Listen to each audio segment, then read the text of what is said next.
ಪ್ರಿಯ ವೀಕ್ಷಕರೇ, ನಮಸ್ಕಾರ. ಭಾರತ ದೇಶದ ತ್ರಿವರ್ಣ ಧ್ವಜದ ಇತಿಹಾಸ ಮುಂದುವರಿದ ಭಾಗ.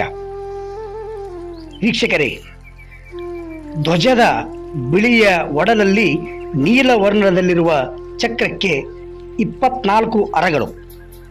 ಮಧ್ಯದ ಚಕ್ರದ ಸರ್ವಪ್ರಭುತ್ವವೇ ಧ್ವಜದ ಹೈಲೈಟ್. ಈ ನಮ್ಮ ಚಕ್ರ ಚಿಹ್ನೆಗೆ ಇರುವ ಅರ್ಥ ವ್ಯಾಪ್ತಿ ಬೇರೆ ಯಾವ ಚಿಹ್ನೆಗೂ ಇಲ್ಲ. ಭಗವಾನ್ ಬುದ್ಧರು ಧರ್ಮಚಕ್ರ ಪ್ರವರ್ತನದಿಂದ ಜನಸಾಮಾನ್ಯರ ವ್ಯವಹಾರಕ್ಕೆ ತಂದು ವಿಸ್ತಾರಗೊಳಿಸಿದರು. ಚಕ್ರ ಸುಗಮವಾಗಿ ಉರುಳುವಂತೆ ಧರ್ಮವನ್ನು ಆಶ್ರಯಿಸಿ ನಡೆದರೆ ಪ್ರಗತಿಗೆ ಚ್ಯುತಿ ಇಲ್ಲ ಎಂಬ ಸಾರ್ವಕಾಲಿಕ ಸತ್ಯವನ್ನು ಸಾರುತ್ತಿರುವುದೇ ಈ ಚಕ್ರದ ಉದ್ದೇಶವಾಗಿದೆ.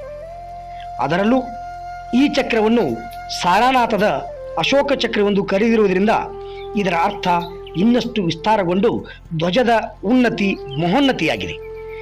ನೀಲವಾದ ಸಾಗರದಂತೆ ತಾನು ಗಂಭೀರವಾಗಿರಬೇಕು, ನೀಲವಾದ ಆಕಾಶದಂತೆ ತಾನು ಉನ್ನತವಾಗಬೇಕು ಎಂಬ ಆಕಾಂಕ್ಷೆಯನ್ನು ಘೋಷಿಸುವ ಚಕ್ರ ಪ್ರಗತಿಯ, ಚಲನೆಯ, ಬದಲಾವಣೆಯ ಸಂಕೇತವಾಗಿದೆ. ಬುದ್ಧ ಪರಿನಿಬ್ಬಾನವಾದ 3 ಶತಮಾನದ ನಂತರ ಧಮ್ಮಾಶೋಕನು ಸಾರಾನಾಥವನ್ನು ಸಂದರ್ಶಿಸಿ ಅಲ್ಲಿಗೆ ತಾನು ಬಂದಿದ್ದ ಗುರುತಿಗಾಗಿ ಒಂದು ದೊಡ್ಡ ಶಿಲಾಸ್ತಂಭವನ್ನು ನಡೆಸಿ ಅದರ ತುದಿಯನ್ನು 4 ಸಿಂಹಗಳ ಭವ್ಯ ಸಹಯೋಗದಿಂದ ಶೃಂಗರಿಸಿ ಸ್ತಂಭದ ಮೇಲೆ ಒಂದು ಶಾಸನವನ್ನು ಕೆತ್ತಿಸಿದ್ದನು. ಈ ಶಾಸನವನ್ನು ಧರಿಸಿದ ಸ್ತಂಭದ ತುದಿಯ ಶಿಲಾಸಿಂಹಗಳ ಕಾಲಿನ ಕೆಳಗಿರುವ ಚಕ್ರವನ್ನೇ ನಾವು ಅಶೋಕ ಚಕ್ರ ಎಂದು ಕರೆದು ತ್ರಿವರ್ಣ ಧ್ವಜದಲ್ಲಿ ಇರಿಸಲಾಗಿದೆ. ಭಗವಾನ್ ಬುದ್ಧರಿಗಿಂತ ಹಿಂದಿನಿಂದಲೂ ಬಳಕೆಯಲ್ಲಿದ್ದ ಆನೆ, ಗೂಳಿ, ಕುದುರೆ, ಸಿಂಹ ಎಂಬ 4 ಪ್ರಾಣಿಗಳನ್ನು ಚಕ್ರ, ಕಮಲ ಎಂಬ 2 ವಸ್ತುಗಳನ್ನು ಆಯ್ದುಕೊಂಡು ತಿಳಿಸಬೇಕೆಂದಿರುವ ವಿಷಯಗಳು ಬಹಳ ಪ್ರಬುದ್ಧವಾದವು. ಈ ಚಿಹ್ನೆಗಳಿಗೆ ಬೌದ್ಧರು ಸುಸ್ಪಷ್ಟವಾದ ಅರ್ಥಗಳನ್ನು ಕೊಟ್ಟು ಪ್ರಚಾರಕ್ಕೆ ತಂದು ನಿಲ್ಲಿಸಿರುವುದು ಅವರ ಪ್ರತಿಭೆಗೆ, ಶ್ರೀಮಂತ ಸಂಸ್ಕೃತಿಗೆ ಹಿಡಿದ ಕನ್ನಡಿಯಾಗಿದೆ. ಬುದ್ಧರ ಪೂರ್ವಜನ್ಮ ವೃತ್ತಾಂತಗಳು ನೆನಪಾಗಲೆಂದೇ ಅಶೋಕನು ಕೆತ್ತಿಸಿರುವ ಈ 4 ಪ್ರಾಣಿಗಳು ಮಹಾಪುರುಷನೊಬ್ಬನ ಜೀವನ ಯಾತ್ರೆಯ ವಿವಿಧ ಅವಸ್ಥೆಗಳನ್ನು ಸೂಚಿಸುತ್ತಿವೆ. 4 ಪ್ರಾಣಿಗಳ ಪಂಕ್ತಿಯನ್ನುಳ್ಳ ಈ ಚಕ್ರಾಕಾರವಾದ ಶಿಲಾಪೀಠವನ್ನು ಉದ್ದಕ್ಕೆ ಬಿಡಿಸಿಕೊಂಡು ನೋಡಿದರೆ ಈ 4 ಪ್ರಾಣಿಗಳು ತಮ್ಮ ತಮ್ಮ ಮುಂದಿನ ಚಕ್ರವನ್ನು ತಾವು ನಡೆಸುತ್ತಿವೆ ಎನಿಸುತ್ತದೆ. ಇನ್ನೊಂದು ದೃಷ್ಟಿಯಲ್ಲಿ ನೋಡಿದರೆ ಈ ಒಂದೊಂದು ಪ್ರಾಣಿಯನ್ನು ಅದರ ಹಿಂದಿನ ಚಕ್ರ ಮುಂದಕ್ಕೆ ನಡೆಸುತ್ತಿದೆ ಎನಿಸುತ್ತದೆ. ಮತ್ತು ಬಿಚ್ಚಿಟ್ಟ ಅಂಚನ್ನು ನೋಡಿದರೆ ಧಮ್ಮಚಾರಿಯಾದವನು ಧಮ್ಮವನ್ನು ಮುಂದಕ್ಕೆ ನಡೆಸುತ್ತಾನೆಯೋ ಅಥವಾ ಧಮ್ಮವು ಧಮ್ಮಾಚಾರಿಯನ್ನು ಮುಂದಕ್ಕೆ ನಡೆಸುತ್ತದೆಯೋ ಎಂದೆನಿಸುತ್ತದೆ. ವಾಸ್ತವವಾಗಿ ಅಶೋಕನು ಹೇಳಿದ ಹಾಗೆ ಧಮ್ಮದಿಂದ ಧಮ್ಮಾಚಾರಿಯ ಉತ್ಕರ್ಷ, ಧಮ್ಮಾಚಾರಿಯಿಂದ ಧಮ್ಮದ ಪ್ರವರ್ತನ. ಅಶೋಕ ಸ್ತಂಭದ ಈ ಸಮಗ್ರ ಕಟ್ಟಡವನ್ನು ಸ್ವಲ್ಪ ಗಮನಿಸಿ ಮೇಲಿನಿಂದ ಕೆಳಗೆ ಬಂದರೆ ಒಂದು ಮಹಾಚಕ್ರ, 4 ಮಹಾಸಿಂಹಗಳು, 8 ಅಲಂಕಾರ ವಸ್ತುಗಳು, 16 ದಳಗಳ ಕಮಲ. ಈ ಪ್ರಕಾರವಾಗಿ ಕೆಳಗಿನಿಂದ ಮೇಲಕ್ಕೆ ಹೋದರೆ 16 ದಳಗಳ ಕಮಲ, 24 ಅರಗಗಳುಳ್ಳ ಚಕ್ರ, 32 ಅರಗಗಳ ಮಹಾಚಕ್ರ.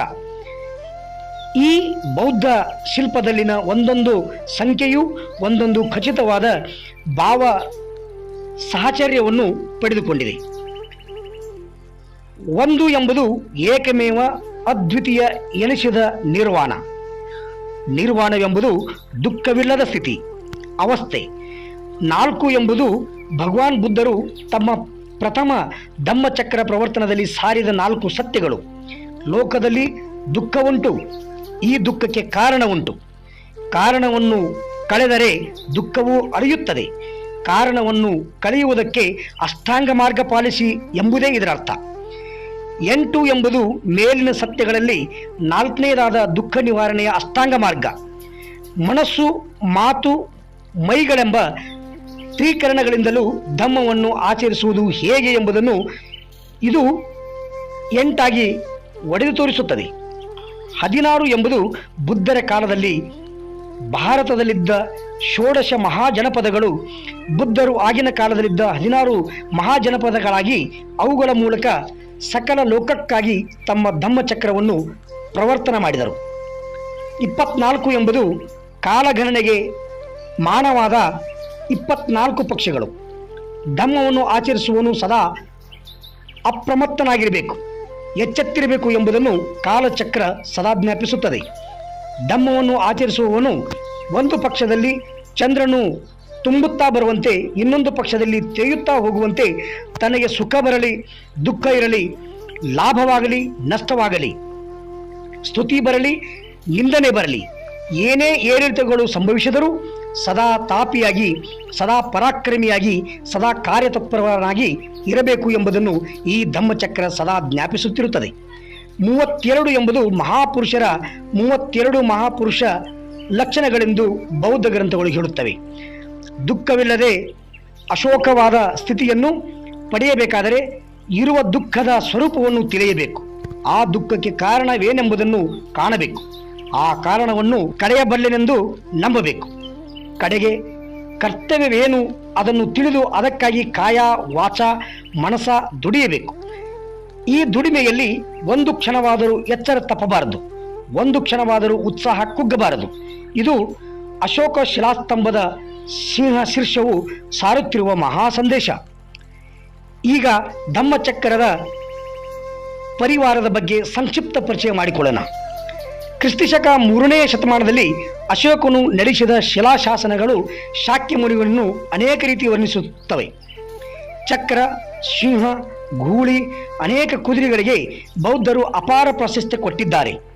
ಚಕ್ರವಂತೂ ಧಮ್ಮಚಕ್ರವೆಂದು ಇದಕ್ಕೆ ಅಗ್ರ ಪೂಜೆ ಸಲ್ಲಿಸಲಾಗುತ್ತಿತ್ತು.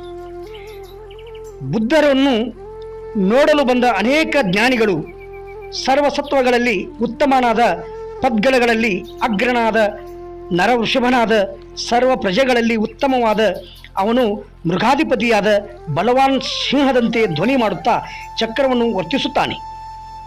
ಆಹಾ, ಶ್ರವಣ ಗೌತಮನು ಆನೆಯೇ ಸರಿ, ಸಿಂಹವೇ ಸರಿ, ಜಾತ್ಯಸ್ವವೇ ಸರಿ, ವೃಷಭವೇ ಸರಿ, ದುರಂಧರನೇ ಸರಿ, ದಾಂತನೇ ಸರಿ ಎನ್ನುತ್ತಿದ್ರಂತೆ.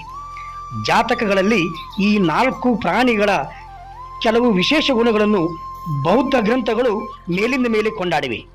ಆನೆಯು ಯುದ್ಧದಲ್ಲಿ ಮೈ ಮೇಲೆ ಬಿದ್ದ ಬಾಣಗಳನ್ನು ಸಹಿಸಿಕೊಂಡು ಮುಂದುವರಿಯುವಂತೆ ಕೆಟ್ಟ ನಡತೆಯವರು ಮೇರೆ ಮೀರಿ ಮಾತನಾಡಿದರೂ ಅದನ್ನು ಸಹಿಸಿಕೊಳ್ಳಬೇಕು. ಅದು ಕಟ್ಟಿ ಹಾಕಿದರೆ ಕವಳ ತಿನ್ನುವುದಿಲ್ಲ. ತಾನು ಬಿಟ್ಟು ಬಂದ ನಾಗವನವನ್ನು ಸ್ಮರಿಸುತ್ತದೆ.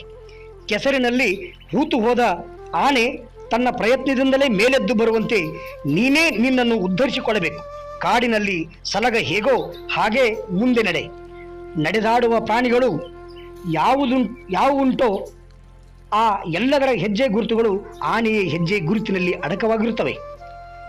ಈ ಮಹತ್ವದ ಕಾರಣದಿಂದ ಆನೆಯ ಹೆಜ್ಜೆಗಳಲ್ಲೆಲ್ಲ ಅಗ್ರವೆಂದು ಹೇಳಲಾಗಿದೆ. ಗೂಳಿ ಭಾರವನ್ನು ಹೊರುತ್ತದೆ, ಎಡವಿದರೂ ಬೇಗ ಎದ್ದೇಳುತ್ತದೆ, ಪುನಃ ಉತ್ಸಾಹಗೊಳ್ಳುತ್ತದೆ. ಅಶ್ವವು ನೇರವಾಗಿ ಹೋಗುವಂತೆ ಲಜ್ಜೆಯುಳ್ಳವನು ನಿಂದೆಗೆ ಹೆದರಿ ಸರಿಯಾಗಿ ನಡೆಯಬೇಕು. ಉತ್ತೇಜಿತರಾಗಿ ವೇಗದಿಂದ ಮುಂದಕ್ಕೆ ಹೋಗಿರಿ. ಆರ್ಜವ, ಜವ, ಸಹನೆ, ವಿಧೇಯತೆ, ಮಾರ್ಧ್ವ ಇವು ಅಶ್ವದ ಗುಣಸಂಪತ್ತುಗಳು. ಸಿಂಹವು ಸಂಧ್ಯೆಯ ಕಾಲದವರೆಗೂ ಗುಹೆಯಿಂದ ಹೊರಗೆ ಬರುವುದಿಲ್ಲ. ಬೇಟೆಯ ಕಾಲ ಸಮೀಪಿಸಿದಾಗ ಎಚ್ಚೆತ್ತು ಎದ್ದು ಆಲಸ್ಯವನ್ನು ಕೊಡವಿಕೊಂಡು 4 ದಿಕ್ಕುಗಳನ್ನು ದಿಟ್ಟಿಸುತ್ತದೆ. ತನ್ನ ದಾರಿಗೆ ಸಣ್ಣ ಪ್ರಾಣಿಗಳು ಅರಿಯದೆ ಅಡ್ಡವಾಗಿ ಬಂದು ನಾಶವಾಗದಿರಲೆಂದು ಒಂದು ದೊಡ್ಡ ಸಿಂಹನಾದ ಮಾಡುತ್ತದೆ. ಜ್ಞಾನಿಯಾದವನು ಸಿಂಹದಂತೆ ಭಯಭೀತಗಳಿಲ್ಲದವನಾಗಿ ಮುಂದುವರಿಯಬೇಕು. ತಿರ್ಯಕ್ ಎನಿಸಿದ ಪ್ರಾಣಿಗಳನ್ನೆಲ್ಲ ಮೃಗರಾಜನಾದ ಸಿಂಹವನ್ನು ಅಗ್ರವೆನ್ನುತ್ತಾರೆ. ಅದರ ಜವ, ಅದರ ಶೌರ್ಯ ಬೇರೆ ಯಾವುದಕ್ಕೂ ಇಲ್ಲ. ಎಲ್ಲ ಮಹಾಗುಣಗಳನ್ನು ಹೊಂದಿದ್ದ ಪುರುಷೋತ್ತಮರು ಶಾಕ್ಯ ಮುನಿಗಳು ಸಕಲ ಲೋಕಕ್ಕೂ ಒಳಿತನ್ನೇ ಬಯಸಿ ಮೊದಲು ಧರ್ಮ ಬೇರಿಯನ್ನು ಬಾರಿಸಿದ ಆದಿದೇವನೇ ಈ ಶಾಕ್ಯ ಸಿಂಹ ಗೌತಮ ಬುದ್ಧ. ಚರತ ಭಿಕ್ಕುವೆ ಚಾರಿಕಂ ಬಹುಜನ ಹಿತಾಯ ಬಹುಜನ ಸುಖಾಯ ಅರ್ಥಾಯ ಹಿತಾಯ ಸುಖಾಯ ದೇವ ಮನುಸ್ಸಾನಂ. ಈ ಧೀರವಾದ ಮಾರ್ಗದಲ್ಲಿ ನಡೆದುದರ ಫಲವಾಗಿ ಉತ್ಕರ್ಷ ಪಡೆಯುತ್ತೆಂಬುದಕ್ಕೆ ಬಿಟ್ಟು ಹೋದ ಮೌರ್ಯ ಸಾಮ್ರಾಜ್ಯವೇ. ಆ ಸಾಮ್ರಾಜ್ಯಕ್ಕೆ ಅಶೋಕ ಚಕ್ರ ಒಂದು ಸ್ಮಾರಕ ಚಿಹ್ನೆ ಅಂದ ಮೇಲೆ ನಾವು ಅಶೋಕ ಭಾರತದತ್ತ, ಬುದ್ಧ ಭಾರತದತ್ತ ಹೆಜ್ಜೆ ಇಡಬೇಕೆಂಬುದಲ್ಲವೇ ಬೋಧಿಸತ್ವ ಡಾಕ್ಟರ್ ಬಾಬಾ ಸಾಹೇಬ್ ಅಂಬೇಡ್ಕರ್ ಅವರ ಕನಸು.